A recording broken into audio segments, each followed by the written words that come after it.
Breaking news, মাননীয় প্রধানমন্ত্রী জনাব তারেক রহমানের কড়া বার্তা। বর্তমান সময়ের অস্থিতিশীলতা নিয়ে যে সতর্ক তিনি দিয়েছেন, চলুন আমরা বিস্তারিত জেনে নিই।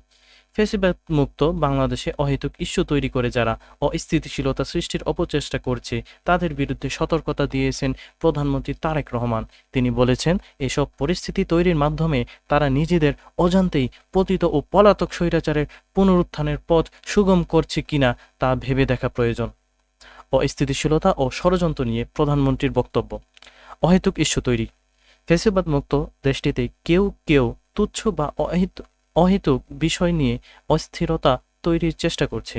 তিনি আরও বলেন, স্বৈরাচারের পুনরুত্থান বিষয়ে এই ধরনের অস্থিরতা ও বিশৃঙ্খল পরিবেশ পলাতক স্বৈরাচারী শক্তির ফিরে আসার সুযোগ তৈরি করতে পারে। তিনি আরও বলেছেন, সজাগ দৃষ্টি ও সতর্কতা বিষয়ে ষড়যন্ত্রকারীদের চক্রান্ত রুখতে ঠান্ডা মাথায় ও ধৈর্যের সঙ্গে কাজ করার জন্য সকলের প্রতি তিনি আহ্বান জানিয়েছেন। দেশ পুনর্গঠন তর্কে বিতর্কে সময় নষ্ট না করে এখন আমাদের একমাত্র লক্ষ্য হওয়া উচিত ঐক্যবদ্ধভাবে দেশ পুনর্গঠন করা এবং সামনের দিকে এগিয়ে যাওয়া। এই ছিল আজকের মতো আপডেট। আমাদের পরবর্তী আপডেট পেতে অবশ্যই চ্যানেলটিকে সাবস্ক্রাইব করে রাখুন এবং লাইক কমেন্ট শেয়ার করে দিন। ধন্যবাদ। আসসালামু আলাইকুম।